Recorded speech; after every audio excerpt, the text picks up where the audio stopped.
தினசரி நான் ஓபிடியில் பார்க்கக்கூடிய பேஷண்ட்ஸில் ஒரு 40% பேர் சொல்கிற கம்ப்ளைண்ட் என்னென்னா கீழ் முதுகு வலி, பேக் பெயின் தாங்க. இதில் பிரத்யேகமாக இளம் வயதினர் பார்த்தோம் அப்படின்னாங்க பெரும்பாலும் உட்காந்து வேலை செய்யக்கூடிய அந்த ஒர்க்ஸ் தான் பண்ணிட்டு இருப்பாங்க. சிட்டிங் ஜாப் தான் பண்ணுற மாதிரி இருப்பாங்க.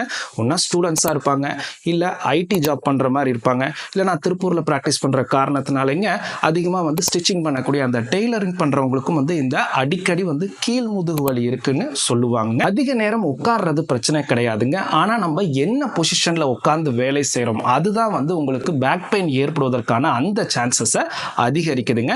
நிறைய பேர் என்ன தவறு செய்கிறாங்க அப்படின்னாங்க, ரொம்ப நேரம் முன்னாடி அப்படியே பெண்ட் பண்ணியே கம்ப்யூட்டர் ஒர்க் பண்ணிகிட்டே இருப்பாங்க, இல்லை லேப்டாப்பை தொடையில் வச்சுட்டே கண்டினியூஸாக ஒர்க் பண்ணிகிட்டே இருப்பாங்க. இந்த காரணத்தினால என்ன ஆகுது அப்படின்னாங்க, தொடர்ந்து அதிகமான ஸ்ட்ரெச் ஃபோர்ஸ் அவங்களுடைய முதுகு தண்டுவடத்தில் ஏற்படுது.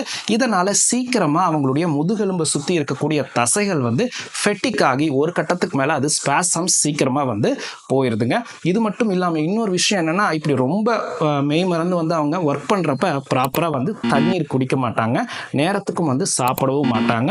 ஸோ இதுவுமே அவங்களுக்கு பேக் பெயின் ஏற்படுவதற்கான அந்த சான்சஸை அதிகரிக்குதுங்க. ஸோ நீங்கள் சிட்டிங் ஜாப் பண்ணுறீங்க அப்படின்னாங்க, உங்களுடைய அந்த டேபிளுக்கும் அந்த சேருக்கான ஹைட்டை ப்ராப்பராக வச்சுக்குங்க. ரொம்ப முன்னாடி குமிஞ்சு நம்ம ஒரு எழுதுகிற வேலையை செய்யாத மாதிரி பார்த்துக்குங்க. நீங்கள் லேப்டாப் இல்லைன்னா டெஸ்க்டாப் அதிக நேரம் யூஸ் பண்ணுறீங்க அப்படின்னாங்க, நீங்கள் சேரில் நிமிர்ந்து உட்காந்ததுக்கு அப்புறங்க உங்களுடைய கண் பார்வை ஐ லெவல் எந்த லெவலில் இருக்கோ அதுக்கு 2 இன்ச்சுக்கு மேலே 2 இன்ச்சுக்கு கீழே இந்த லெவலில் உங்களுடைய லேப்டாப் இல்லைன்னா டெஸ்க்டாப்னுடைய ஸ்க்ரீன் இருக்கிற மாதிரி பார்த்துக்குங்க.